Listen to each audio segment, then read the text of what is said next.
Okay, guys, welcome to the second part. Uh, okay, I would say, I guess, second or third part.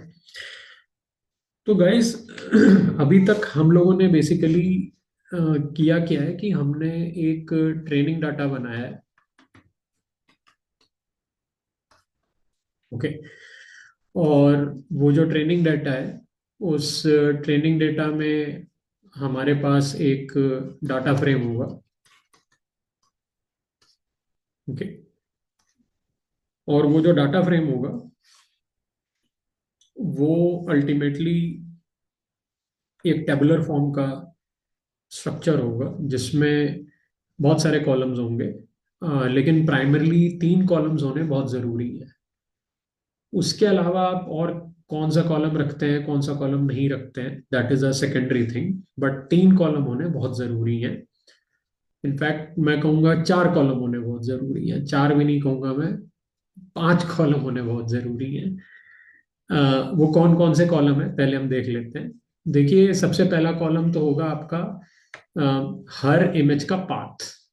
ठीक है, तो let's say आपका ये first column है और इस फर्स्ट कॉलम का नाम आपने क्या दिया, इमेज पाथ। लेट्स से इस कॉलम का नाम इमेज पाथ। ठीक है, सेकंड कॉलम होगा जिसमें आपकी इमेज का नेम होगा। ठीक है, यानी कि जो पीएनजी करके जो नाम होता है वो नेम होगा, इमेज नेम।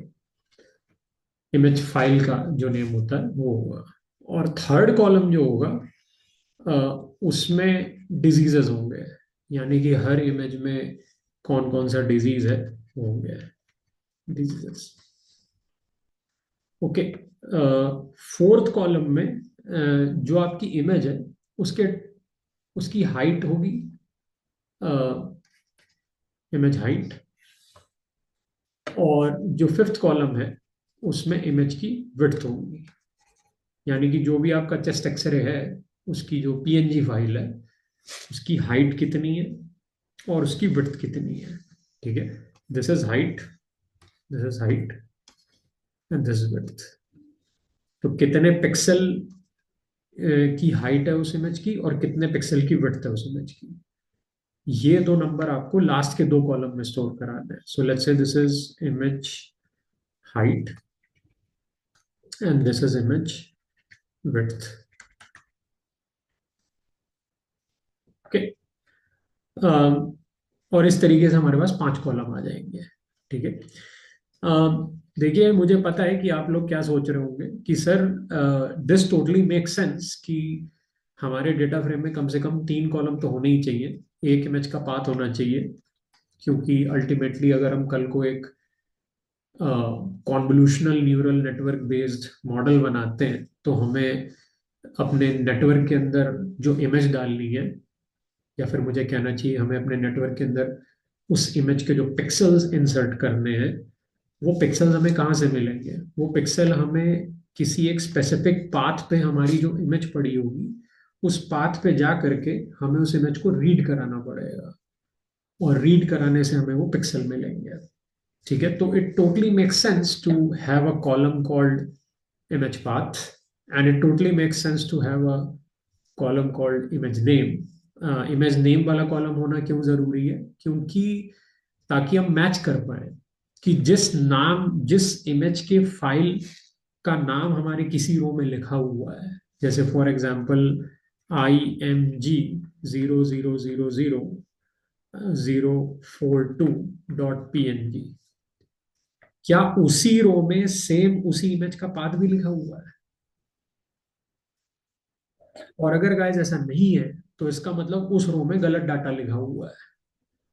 तो इसीलिए इमेज का नेम, इमेज की फाइल के नेम वाला कॉलम होना भी बहुत जरूरी है हमारे डाटा फ्रेम में, just as a cross check, just as a way to cross check कि अ, हमारा जो डेटा एंट्री वाला जो डेटा फ्रेम था जिसमें इनिशियली इमेज पाथ वाला कॉलम नहीं था, सिर्फ इमेज फाइल नेम वाला कॉलम था, और बाद में हमने एक कुछ ऐसा कोड लिखा जिससे कि हमने एक ऐसा नया डेटा फ्रेम बनाया जिसमें हम इमेज का पाथ ले रहे हैं।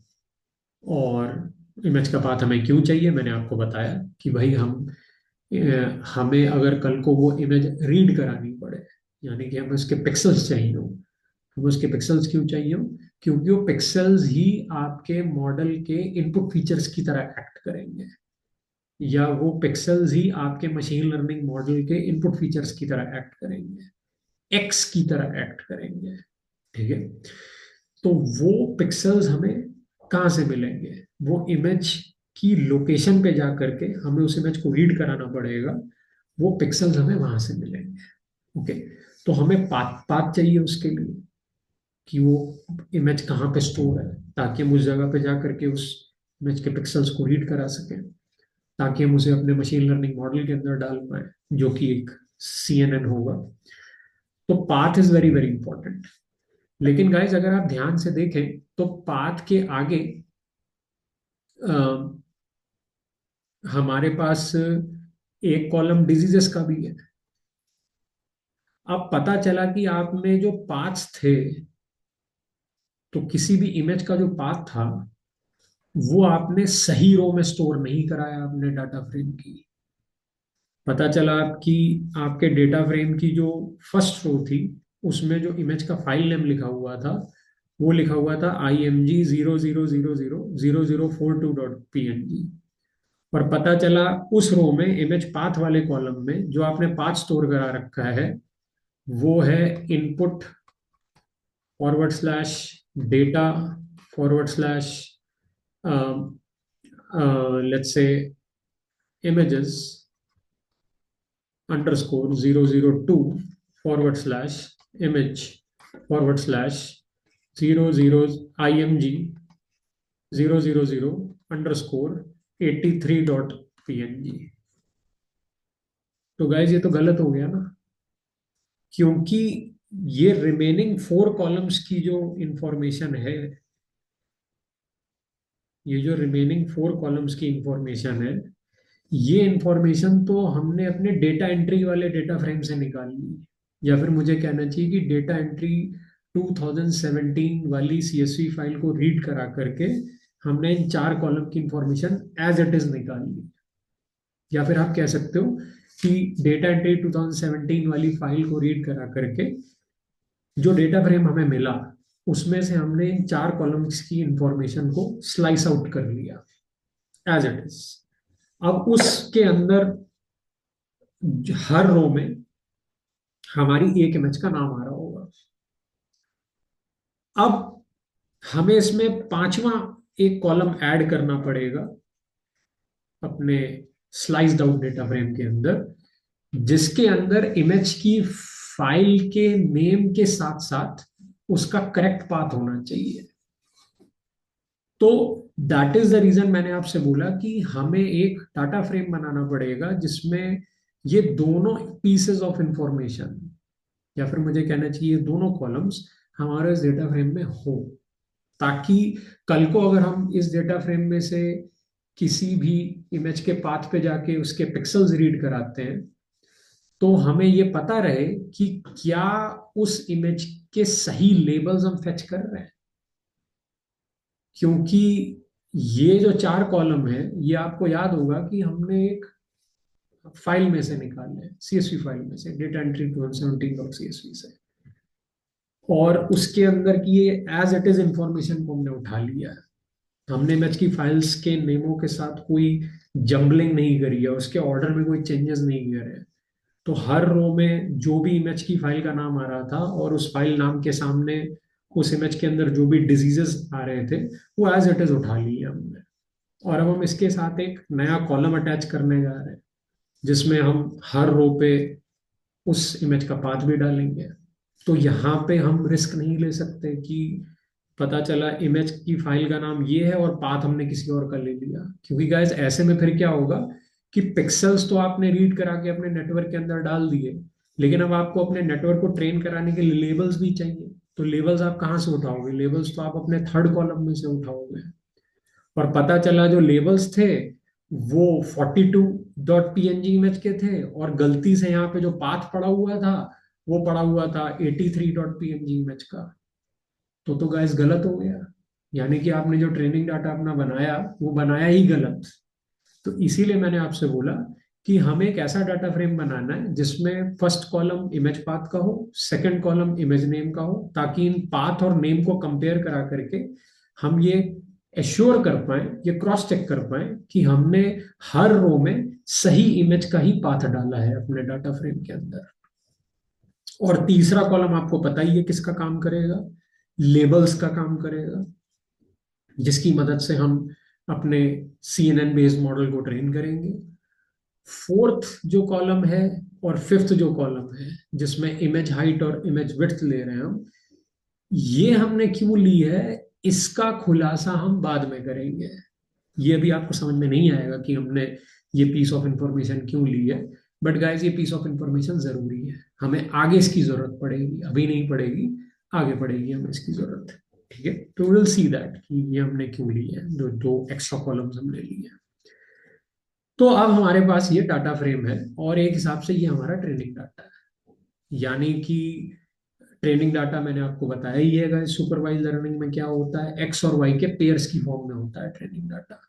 यहाँ पे एक्स क्या है, हमारी इमेज का पाथ, क्योंकि उस पाथ पे जा करके हम इमेज के पिक्सल्स निकालेंगे और वो पिक्सल्स एक्स का काम करेंगे। और वाई क्या है, थर्ड वाले कॉलम के अंदर लिखे हुए उस इमेज के अंदर के डिजीजेस। ओके, तो चलिए गाइस अब हम क्या करने जा रहे हैं। देखिए अब हमें क्या करना है, अब हमें दो काम करने हैं। ठीक है, सबसे पहला काम तो हमको ये करना है कि हमको जो हमारा थर्ड वाला कॉलम है, यानी कि जो लेबल्स वाला कॉलम है, हमें उससे लेबल्स बनाना है। लेबल्स, अब आप कहोगे लेबल्स बनाने, लेबल्स तो लिखे हुए हैं, लेबल्स बना के क्या करोगे। नहीं गाइस, मैं ये वाले लेबल्स की बात नहीं कर रहा हूँ, ये तो इंग्लिश में लिखे हुए हैं। जबकि किसी मॉडल को ट्रेन करने के लिए हमें जो लेबल्स चाहिए होते हैं वन हॉट एनकोडिंग की फॉर्म में चाहिए होते हैं। तो इसका मतलब ये हुआ कि हमारे पास जो तीसरा कॉलम है, जो फाइंडिंग लेबल्स वाला कॉलम है, जिसके अंदर हमारी हर इमेज के अंदर प्रेजेंट डिजीजेस के नाम लिखे हुए हैं, फाइंडिंग लेबल्स। ओके, तो जैसे फॉर एग्जांपल फर्स्ट रो के अंदर जो फाइंडिंग लेबल्स थे, मान लीजिए मैं एक एग्जांपल ले रहा हूं, मान लीजिए जो फर्स्ट रो के अंदर जो भी हमारी इमेज थी, उस इमेज के जो लेबल्स थे वो थे डबल कोट्स में न्यूमोनिया स्लैश, ठीक है, हर्निया। मान लीजिए ये लेबल्स थे। यानी कि हमारी जो फर्स्ट इमेज है, जो हमारे ट्रेनिंग डेटा के अंदर फर्स्ट रो में जो इमेज आ रही है, उस इमेज के अंदर किसी पर्सन को दो डिजीज है, निमोनिया है और हर्निया है। ठीक है, तो गाइस अब इसकी लेबलिंग कैसे करेंगे हम, हमें इसे एक मैथमेटिकल रिप्रेजेंटेशन देना है जिससे हमारा मॉडल लर्न करेगा, क्योंकि लेबल्स इंग्लिश की फॉर्म में नहीं हो सकते गाइस, आपको अच्छे से पता है कि हमें लेबल्स को एनकोड करना पड़ता है। जब तक आप एनकोडिंग नहीं करोगे आप मॉडल को ट्रेन ही नहीं कर सकते। तो सबसे पहले हमें इसकी एनकोडिंग करनी पड़ेगी। तो अब एनकोडिंग कैसे करेंगे, ठीक है, बहुत सिंपल है गाइस। एनकोडिंग करने के लिए सबसे पहले हम समझ लेते हैं कि मल्टी लेवल क्लासिफिकेशन होता क्या है, क्योंकि पहले आपको ये समझना पड़ेगा कि मल्टी लेवल क्लासिफिकेशन क्या होता है। मल्टी क्लास क्लासिफिकेशन अलग होता है, मल्टी लेवल क्लासिफिकेशन अलग होता है। ये मैं आपको पहले भी बता चुका हूँ कि मल्टी क्लास और मल्टी लेवल में क्या डिफरेंस होता है।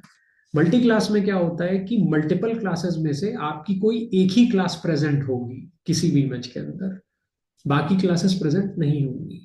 क्यों, क्योंकि मल्टी क्लास क्लासिफिकेशन में जो क्लासेस होती हैं वो म्यूचुअली एक्सक्लूसिव होती हैं, यानी कि एक समय पर दो क्लासेस नहीं आ सकती। मल्टी लेवल क्लासिफिकेशन में एक समय पर दो क्लासेस भी आ सकती हैं। ठीक है, और हम यहाँ पे कौन सा क्लासिफिकेशन कर रहे हैं, मल्टी लेवल क्लासिफिकेशन कर रहे हैं गाइस, मल्टी लेवल क्लासिफिकेशन। तो अब इस केस में एनकोडिंग कैसे करी जाएगी। देखिए गाइस, जैसा कि आपको पता ही है कि इससे पहले वाले लेक्चर में मैंने आपको बताया था कि हमें सबसे पहला काम ये करना है कि हमें पूरे ट्रेनिंग डेटा में टोटल कितने डिजीजेस हैं, हमें उनकी हमें उनका नंबर निकालना है। तो वो कैसे निकालोगे? तो उसके लिए सबसे पहले आपको एक लिस्ट या फिर एक सेट निकालना पड़ेगा total number of unique diseases का। एक लिस्ट या फिर एक सेट निकालना पड़ेगा total number of unique diseases का, total number of unique diseases का। ठीक है। तो मान लीजिए आपने एक लिस्ट निकाली और उस लिस्ट के अंदर लेट्स से मान लेते हैं कि आपके पास 12 डिजीजेस आए, 12 डिजीजेस। ठीक है। ठीक है, 12 डिजीजेस। याद रहे इसमें नो फाइंडिंग वाला लेवल नहीं है। तो अगर आपके पास एक ऐसी लिस्ट या सेट आ रहा है जिसमें नो फाइंडिंग वाला लेवल भी है, तो उसको इस लिस्ट में से हटा दीजिए। ठीक है। इसके अंदर सिर्फ डिजीजेस होने चाहिए, नो फाइंडिंग नहीं होनी चाहिए। नो फाइंडिंग मतलब कोई डिजीज नहीं निकला, तो नो फाइंडिंग वाला लेवल हटा दीजिए इसमें से। मैं 12 डिजीजेस की बात कर रहा हूँ। तो लेट्स से लिस्ट के 0 इंडेक्स पे निमोनिया था, लिस्ट के 1 इंडेक्स पे सीओपीडी था, लिस्ट के 2 इंडेक्स पे ब्रोंकाइटिस था। ठीक है। लिस्ट के 3 इंडेक्स पे हर्निया था,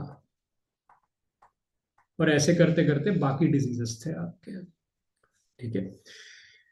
तो अब हम क्या करेंगे गाइस कि हम बेसिकली इस लिस्ट को सेव करा के रख लेंगे, या फिर मुझे कहना चाहिए कि इस लिस्ट से हम एक डिक्शनरी बना लेंगे। इससे हम एक डिक्शनरी बना लेंगे। ठीक है। और इस डिक्शनरी के अंदर क्या होगा? इस डिक्शनरी के अंदर गाइस हर लेबल की एनकोडिंग होगी। जैसा कि आप देख सकते हैं कि निमोनिया हमारा इस लिस्ट के कौन से इंडेक्स पे आ रहा है? 0 इंडेक्स पे आ रहा है। तो हम एक डिक्शनरी बनाएंगे जिसकी कीज जो हो जाएंगी वो हमारे डिजीजेस हो जाएंगे। जैसे पहले इसकी की पहली डिक्शनरी, इस डिक्शनरी की पहली की होगी निमोनिया, और इसकी वैल्यू हो गई 0, क्योंकि निमोनिया इस लिस्ट में 0 इंडेक्स पे आ रहा है। और उसी तरीके से सीओपीडी, और सीओपीडी की जो वैल्यू हो गई 1, और ऐसे करते करते लास्ट वाले डिजीज की वैल्यू यानी कि 11, क्योंकि टोटल 12 डिजीजेस हैं, 0 से हम चालू कर रहे हैं। तो 12वें डिजीज की जो वैल्यू हो जाएगी, जो एनकोडिंग हो जाएगी, वो 11 हो जाएगी।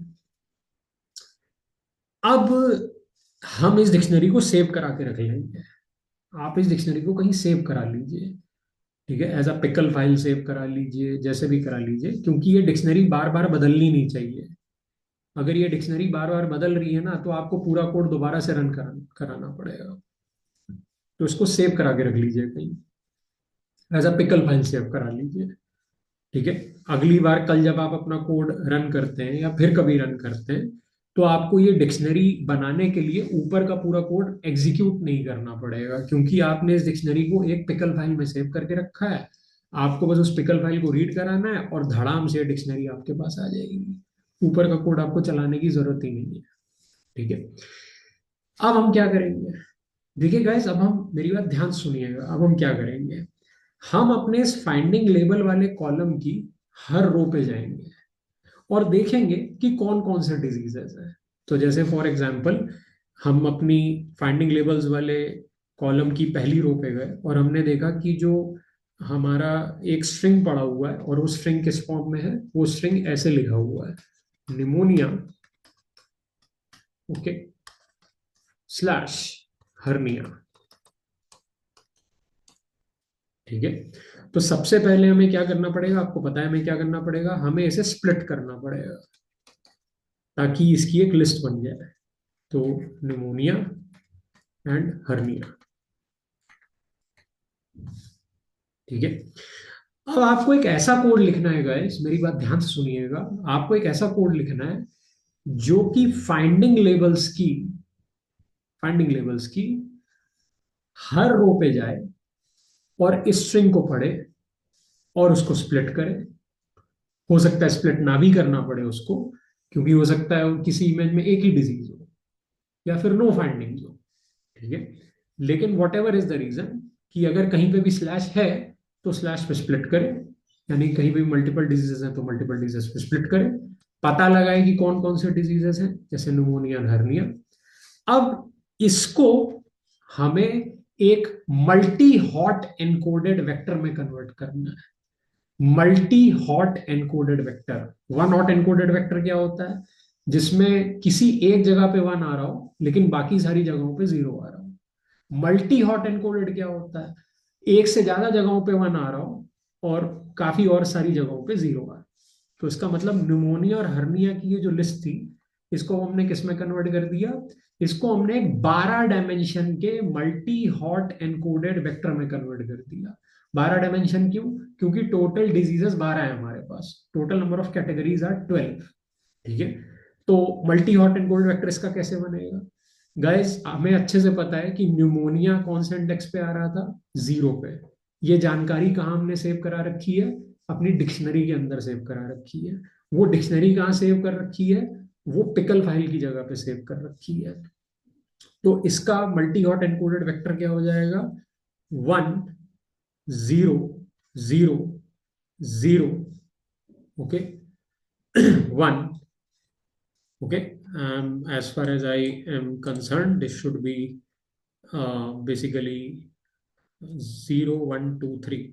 हाँ, तो गाइज 3 इंडेक्स पे हर्निया आ रहा है। तो कायदे से अगर यहाँ पे आप देखो तो 0 इंडेक्स पे 1 है, 1 इंडेक्स पे 0 है, 2 इंडेक्स पे 0 है, और 3 इंडेक्स पे 1 होना चाहिए। तो गाइज यहाँ पे 1 होना चाहिए क्योंकि 3 का मतलब हर्निया। तो 3 की जगह पे 1 कर दिया आपने, और बाकी सारी जगहों पे आपने 0 कर दिया। तो 0 0 0 0 0। तो 0 1 2 3 4 5 6 7 8 9 10 और 11। ओके। तो इस तरीके से गाइस हमारे पास एक मल्टी हॉट एनकोडेड वेक्टर आ गया। और गाइस ये हमने अभी निकाला है किसके लिए? ये अभी हमने निकाला है सिर्फ एक रो के लिए निकाला है, फाइंडिंग लेबल्स वाले कॉलम की एक रो के लिए निकाला है। आपको ऐसा मल्टी हॉट एनकोडेड वेक्टर हर एक रो के लिए निकालना है। ठीक है। डिपेंडिंग अपॉन कि उसमें कितने डिजीजेस आ रहे हैं और वो कौन कौन से डिजीजेस हैं और उनकी एनकोडिंग क्या है, और उस एनकोडिंग के हिसाब से उस स्पेसिफिक प्लेस पे 12 डायमेंशन के वेक्टर पे आपको 1 लिख देना।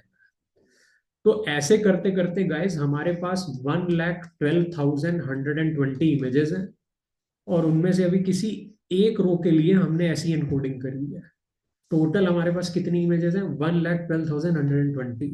तो अगर आप ये एनकोडिंग हर एक इमेज के लिए करोगे तो गाइस आपके पास मल्टी हॉट एनकोडेड वेक्टर्स की एक मैट्रिक्स आ जाएगी। ठीक है। इस मैट्रिक्स का डायमेंशन क्या होगा? 1,12,120 की मैट्रिक्स होगी। तो आपको ये मैट्रिक्स बनानी है गाइस। अब ये मैट्रिक्स का, इस मैट्रिक्स का नाम हम क्या दे देंगे? इस मैट्रिक्स का नाम हम दे देंगे वाई ट्रेन। ये हमारा वाई होगा। इससे हम अपना न्यूरल नेटवर्क ट्रेन करेंगे। This will be our way. तो ये एक इंपॉर्टेंट स्टेप है। अब हमको ये काम करना है। जब तक हम ये काम नहीं कर लेते तब तक गाइस हम अपना नेटवर्क ट्रेन नहीं करा सकते। It's not possible. ओके। और अब अपकमिंग लेक्चर्स में हम अब एक्स के बारे में बात करेंगे। इस लेक्चर में हमने वाई के बारे में बात करी कि वाई के साथ आप क्या करोगे, बट हमें एक्स के साथ भी कुछ करना पड़ेगा। ठीक है। और फिर आप वहां पे देखोगे कि हमारे जो बेसिकली फोर्थ और फिफ्थ कॉलम्स हैं, यानी कि इमेज की हाइट और विड्थ वाले जो कॉलम्स हैं, उनका यूज करेंगे हम। वो एक्स के समय पे करेंगे हम लोग। ठीक है। तो अभी हमें इतना काम करना है और उसके बाद ही फिर हम आगे प्रोसीड कर सकते हैं। Okay. So that's it for this lecture guys. Thank you.